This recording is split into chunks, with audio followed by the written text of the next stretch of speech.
Gold, trusted gold buyers. మీరు తాకట్టు పెట్టిన బంగారాన్ని విడిపించి ఈ రోజు ఉన్న మార్కెట్ ధరకు కొనబడను. నమస్కారం. ఐడ్రీమ్ ప్రేక్షకులకు స్వాగతం, సుస్వాగతం. ఇవాళ మనతో పాటు ఉన్నారు బ్రహ్మశ్రీ గుండెపూడి శివ సుధీర్ శర్మ గారు మనతో పాటు ఉన్నారు. వారితో మాట్లాడి పలు సందేహాలని నివృత్తిపరచుకుందాం. నమస్కారం గురువుగారు. శ్రీమాత్రే నమః. శ్రీ గురుభ్యో నమః. గురువుగారు, వారాయి నవరాత్రుల్లో భాగంగా 5వ రోజు మరి అమ్మవారు ఏ రూపంలో దర్శనమిస్తారు, అలాగే పూజ, నైవేద్యాలు, దీనికి సంబంధించిన పూర్తి సమాచారం మా ప్రేక్షకులకు తెలియపరుస్తారా? ఆషాఢ శుద్ధ పంచమి. అసలు వారాహి అమ్మవారికి చాలా ప్రీతికరమైనటువంటి రోజు పంచమి, 5వ రోజు. ఈ మనకి 9 రోజులు చేయడానికి అవకాశం లేనటువంటి వాళ్ళు కూడా ఒక్క పంచమి రోజున కూడా పూజ చేసుకునేటువంటి వాళ్ళు కొంతమంది ఉంటారు. అంటే పంచమి అంటే వారాహి అమ్మవారికి అంత విశిష్టత. నాకు తెలియకుండానే వారాహి అమ్మవారిని మొట్టమొదటిసారి దర్శనం చేసుకున్నది కూడా పంచమి మంగళవారం రోజున దర్శనం చేసుకున్నాను. మన ఇక్కడ బృహదీశ్వర ఆలయంలో, తంజావూరులో అమ్మవారిని దర్శనం చేసుకుంది. మొట్టమొదటిగా నేను వారాహి అమ్మవారిని దర్శనం చేసుకున్నదే తంజావూరు బృహదీశ్వర ఆలయంలో. క్షేత్రపాలిని అమ్మవారు, ఆ వారాహి అమ్మవారిని మంగళవారం రోజున పంచమి రోజున దర్శనం చేసుకున్నాను. అంటే అమ్మవారు మనల్ని అనుగ్రహిస్తుందని చెప్పడానికి ఇది ఒక సిగ్నల్ మనకి, అవునా? అంటే మనం అంతవరకు అమ్మవారిని దర్శించని అమ్మవారిని విగ్రహ రూపంలో ఎక్కడా కూడాను కరెక్ట్గా ఆమెకి ఇష్టమైనటువంటి రోజున, ఆమెకి ఇష్టమైనటువంటి వారం రోజున మనం దర్శనం చేసుకున్నాము అంటే అమ్మవారు మనకు దగ్గర అవుతుందని చెప్పడానికి ఇంతకుమించి ఇంకేం కావాలి మనకి? అది అనుగ్రహం ఉంటే తప్ప అందరికీ ఆచరణలో సాధ్యం కాదు. సో అమ్మవారు మనల్ని తప్పనిసరిగా ఆవిడని సేవించమని మనల్ని శాసిస్తుంది అని చెప్పడానికి ఇది ఒక్కటి చాలు నిదర్శనం మనకి. కాబట్టి పంచమి అనేటువంటిది చాలా విశేషమైనటువంటి రోజు వారాహి అమ్మవారికి. అలాంటిది వారాహి నవరాత్రులలో వచ్చేటువంటి 5వ రోజు పంచమి తిథి అవుతుంది. ఆ రోజున అమ్మవారి అవతారం పేరు కూడా వజ్రవారాహి. వజ్రము అంటేనే మనకు ఉండేటువంటి రత్నాల్లో ఉన్నతమైనటువంటి రత్నంగా భావిస్తూ ఉంటాం, అవునా? ఇక్కడ నవరాత్రులలో అన్ని అవతారాలు విశేషమైనటువంటివే. దాంట్లో వజ్రవారాహి అనేటువంటిది ఇంకాస్త ఉన్నతమైనటువంటి స్థానాన్ని పొందినటువంటి అమ్మవారు వజ్రవారాహి. ఇక్కడ ఏంటి, ఎవరికైతే ఏ రకమైనటువంటి సమస్యలు, ఇక ఎప్పటికీ నాకు ఈ దరిద్రం తప్పదు, ఈ గొడవలు తప్పవు, ఈ సమస్య నుంచి నేను బయటికి రాలేకపోతున్నాను, ఇది నా చివరి సమయం నా జీవితంలో అని చాలామంది ఫీల్ అవుతుంటారు. ఇంకా నా వల్ల కాదు, ఈ జీవితాన్ని నేను ఏదలేని, ఇంకా చచ్చిపోవాలి, నాకు చావు తప్పితే వేరే శరణాగతి లేదనుకొని చాలామంది కూడా ఫీల్ అయిపోతుంటారు.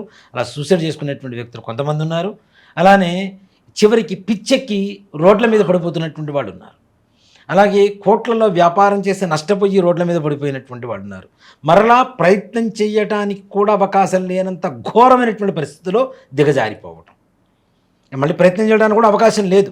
ఓ మాట చెప్పాలంటే అంత ఘోరమైనటువంటి మునిగిపోయారు. అంతే, నిండా మునిగిపోయి ఇంకేం లేదు, మనకు తేలడానికి ఎక్కడ ఈత కొట్టడానికి కూడా ఎక్కడ అవకాశం లేదు. నడి సముద్రంలో, దుఃఖ సముద్రంలో మునిగిపోయామనుకునేటువంటి వాళ్ళను కూడా చక్కగా చేత్తో ఇలా తీసి ఒడ్డున కూర్చోబెట్టేటువంటి శక్తే వారాహి అమ్మవారు. అంటే జీవితం మొత్తం వినాశనం అయిపోయిన స్థితిలో కూడా అమ్మవారిని ఆరాధిస్తే అప్పుడు కూడా ఒక దారిని చూపిస్తుంది ఈ వజ్రవారాహి అమ్మవారు. అంత గొప్ప శక్తి వజ్రవారాహి శక్తి.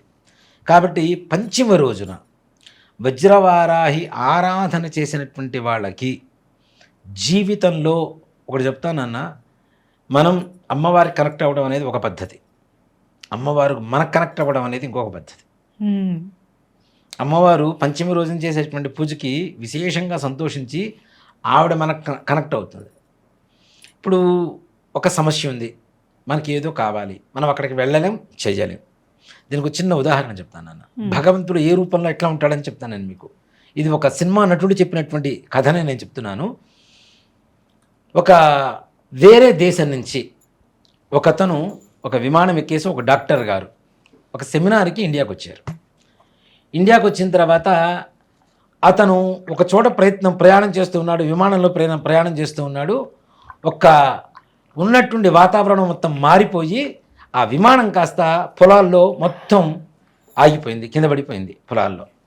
ఈ సమయంలో అతనికి సెమినార్ వెళ్ళాలన్న ఆలోచన ఆలస్యం అవుతుంది. ఎట్లా వెళ్ళాలని చూస్తుంటే ఒక డొక్కు కారు దొరికింది ఒకతను. సరే, నన్ను పలానా చోటుకు చేరిస్తే ఇంత డబ్బులు నీకు ఇస్తానని చెప్పి ఆ కారు అతనికి చెప్పాడు.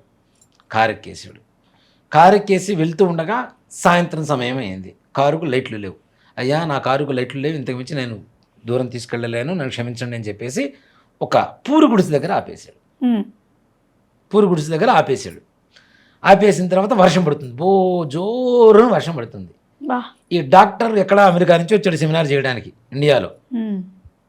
ఆ పూరింట్లోకి దూరిన తర్వాత అక్కడ మా అమ్మగారు ఉన్నారు. ఆమె మనవడు రోగంతో పడిపోయి ఉన్నాడు. పడిపోయి ఉంటే ఈ డాక్టర్ అడిగాట, అమ్మ ఆకలిస్తుందని పెడతారా అంటే ఆమెకు దాచుకున్న అన్నం కాస్త తీసి ఆయనకి పెట్టేసింది, డాక్టర్ గారికి పెట్టేసింది. ఆయనకి పెట్టేసిన తర్వాత ఏమైందమ్మా నీ మనవడికి ఇట్లా ఉన్నాడు, ఇట్లా ఏంటి అంటే, అయ్యా నా మనవడికి ఏదో చెప్పలేని రోగం వచ్చిందిట, ఇది పలానా డాక్టర్ రహీం గారు అని చెప్పి ఎవరో అమెరికాలో ఉంటాడట, ఆయన వైద్యం చేస్తే నీ రోగం తగ్గుతుందన్నారు. నేను అంత దూరం పోలేకపోయాను ఆయన, నా వల్ల కాలేకపోతుంది, నాకు మనవడు చనిపోయే పరిస్థితిలో ఉన్నాడు, నేనేం చేయలేకపోతున్నానంటే రహీం నేనేనమ్మా. అప్పుడు అతనికి అనిపించింది ఏంటి, నేను సెమినార్ చేయడానికి ఇండియాకి రాలేదు, ఈ పిల్లవాడిని కాపాడటానికి నేను వచ్చాను అని చెప్పి తెలుసుకుని ఆ పిల్లవాడికి వైద్యం చేసి బ్రతికించాట. అంటే భగవంతుడు మనిషి రూపంలోనే వస్తాడు. సాక్షాత్తు భగవంతుడే దిగి రావాలని ఎక్కడా లేదు. ఎవరు మనకు సహాయం చేస్తే వాళ్ళే దేవుడు. అవునా? లారెన్స్ గారు చెప్తూ ఉంటారు, ఒక ముగ్గురు కలిసి పడవలో కొట్టుకుంటూ పోతున్నారట. ఒకళ్ళకి ఒక దేవుడు వచ్చాడు, కాపాడి తీసుకుని పోయాడు. ఇంకో దేవుడు వచ్చాడు, ఇంకో వ్యక్తి వచ్చాడు. ఇద్దరికి వ్యక్తులు వచ్చారు, కాపాడని తీసుకుని పోయారు. వీడు కూర్చున్నవాడు, వీడు ఒక మూర్ఖుడు అనమాట. నాకు దేవుడే వస్తాడు, ఆయనే నన్ను రక్షిస్తాడని చెప్పాట. రక్షిస్తాడని చెప్పి పడవలు అట్లానే పోతూనే ఉన్నాడు. ఒక ముసలివాడు రూపంలో వచ్చాడు దేవుడు, ఒక ఆయన వచ్చాడు, రారా ఆయన కాపాడతాడంటే లేదు నాకు దేవుడు వస్తాడు, ఆయన వచ్చి తీసుకెళ్తాడు అన్నట్ట. అయిపోయింది. ఇంకొక యువకుడు రూపంలో వచ్చి రారా బాబు తీసుకెళ్తానంటే లేదు నాకు దేవుడు రావాలన్నట్ట. అంతలోకి ఉద్ధృతం అయిపోయింది, లోపలంతా సముద్రం అంతా కొట్టుకొని చనిపోయాడు. చనిపోయిన తర్వాత దేవుడి దగ్గర వీడు పైకి పోయాడు. దేవుడిని అడిగాడు, దేవుడా నువ్వు వచ్చి కాపాడతావని చెప్పి నేను వెయిట్ చేశాను, నువ్వు ఎందుకు రాలేదయ్యా అంటే, రేపు ముసలివాడు రూపంలో వచ్చింది నేనే, యువకుడు రూపంలో వచ్చింది నేనే, దేవుడు అంటే శకచక్రాలు పట్టుకుని కిందకి దిగిరాడరా, ఎవడొచ్చి నీకు సహాయం చేస్తే వాడే దేవుడు రా అని చెప్పాడు. అంతేగా. కాబట్టి ఇక్కడ భగవంతుడు అనేటువంటి వాడు అనేక రూపాలలో మనకి తెలియకుండానే సహాయం చేస్తూ మనల్ని మనకు కావాల్సినవన్నీ కూడా ఇస్తూ ఉంటాడు. అలాంటి కనెక్టివిటీ అనేటువంటిది ఎక్కడి నుంచి వస్తుంది అంటే అమ్మవారు మనకు కనెక్ట్ అయినప్పుడు. అలాంటి అమ్మవారి కనెక్టివిటీ కోరుకునేటువంటి వాళ్ళు ఈ పంచమ రోజున వజ్రవారాహి అమ్మవారి పూజ చేసి, ఇప్పుడు పూజ చేస్తాను, రోజు పూజ చేస్తూనే ఉంటాం. నవరాత్రులు ఏంటి, ఓం నమో వజ్రవారాహి దేవ్యే నమః అని చెప్పి 5వ రోజున చెప్పాలి. 4వ రోజున లఘువారాహ్యే నమో నమః. అట్లా ఏ రోజు ఏ అవతారం పేరు చెప్తున్నామో అమ్మవారి రూపంలో అక్కడ పెట్టినటువంటి పఠంలో అమ్మవారిని భావించి పూజ చేసుకోవాలి. సాయంకాల సమయంలో యథావిధిగా అమ్మవారి పూజ చేసి, అమ్మవారికి కూడాను చక్కగా పాయసాన్నం, మనం పొంగలి అని చెప్పి స్వీట్ పొంగల్ తయారు చేసుకుంటాం కదా, బియ్యం పాలు బెల్లం పోసి తయారు చేసుకుంటాం కదా, పచ్చిపప్పు వేసి తయారు చేసుకుంటుంటాం. అలాంటి పొంగలి అమ్మవారికి నివేదన చేస్తే విశేషమైనటువంటి అనుగ్రహం కలిగి మనం అనుకున్నటువంటి పనులు మనకి సకాలంలో అమ్మవారు ఎదురు వెళ్ళి చేసుకొని తీసుకొని వస్తాం.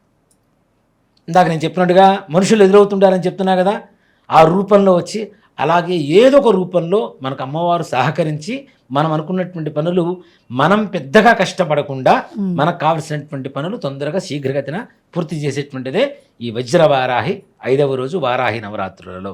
ఈ విధంగా పూజ చేసుకోండి, అమ్మవారి మంత్రం జపం చేసుకోండి, అమ్మవారికి పొంగల్ నివేదన చేయండి, చక్కగా ప్రసాదంగా భావించి అందరూ ఇక్కడ ప్రసాదాన్ని మనం ఒక్కడమే తినకూడదు నాన్న, పక్క వాళ్ళు కూడా పెట్టాలి. మంచి అనేది అందరికీ పంచాలి, తప్పనిసరిగా పంచితేనే మంచి అనేది పంచితే పెరుగుతూ ఉంటుంది. కాబట్టి తప్పనిసరిగా ప్రసాదాన్ని అందరికీ కూడా పెట్టి అమ్మవారి అనుగ్రహానికి అందరినీ పాత్రలు వేసి ఎంతమందికి పుణ్యాన్ని పంచుతూ ఉంటామో మనకు ఆ పుణ్యం ఇంకా పెరుగుతూ ఉంటుంది. కాబట్టి మంచిలాగా నైపుణ్యం అనేది కూడా పెరుగుతూ ఉంటుంది. కాబట్టి ఈ విధంగా పూజ చేసుకొని అమ్మవారి అనుగ్రహాన్ని పొందండి. చాలా చక్కగా తెలియపరిచారు గురువు గారు. తెలుసుకున్నారు కదా, మరి వారాహి నవరాత్రులు 5వ రోజు అమ్మవారు ఏ రూపంలో వస్తారు, అలాగే ఎలాంటి నైవేద్యం ఆచరిస్తే మనకు మంచి జరుగుతుందో నలుగురికి ఆ ప్రసాదాన్ని పంచండి అని గురువు గారు సవివరంగా తెలియపరిచారు. ధన్యవాదాలు గురువు గారు. శ్రీమాత్రే నమః, శ్రీ గురుభ్యో నమః. And for more videos, please subscribe to iDream. Please subscribe to iDream. Please subscribe iDream. And please subscribe to iDream.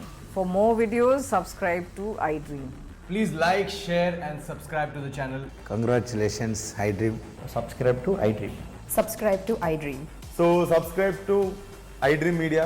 I dream team అందరికి huge congratulations. Please subscribe iDream Media. Please subscribe to iDream. Subscribe iDream. Please subscribe to iDream. iDream అంటే నా కళల ఛానల్ను subscribe చేసుకున్న నోరు తిరుగుతలేదు, మీరైతే గంట గుర్తు కొట్టండి. For more such videos, please subscribe to iDream. Subscribe to iDream. Please subscribe to iDream. Please subscribe iDream Media. Please do subscribe to iDream. Please subscribe to I dream media. For best entertainment and information, please subscribe iDream. And don't forget to subscribe to iDream.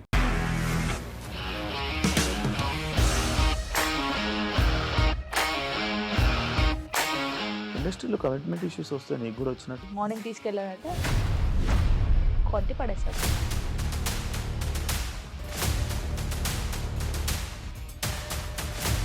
ఒక్కళ్ళు కూడా చూడలేదు ఈ cinema అని చెప్పడానికి కూడా చాలా ధైర్యం కావాలి. అది నిజం కదా, దాంట్లో ధైర్యం ఏంటి? ఇది నెక్స్ట్ డే ప్లేట్ మార్చేస్తే తప్పు కదా. As of now we are comfortable this అని నేను అనుకుంటున్నాను. రష్మిక గారిది మీది ఒకే ఊరంట కదా. నీకు కోపం వచ్చిందంటే బాగా తిట్టేత్తరా? తిట్టేద్దామండి. నిజంగా గేమ్ ని ఎలా చేంజ్ చేయగలిగారు? ఏపీఎస్ఎఫ్సి వాళ్ళకి 6 నెలల్లో నేను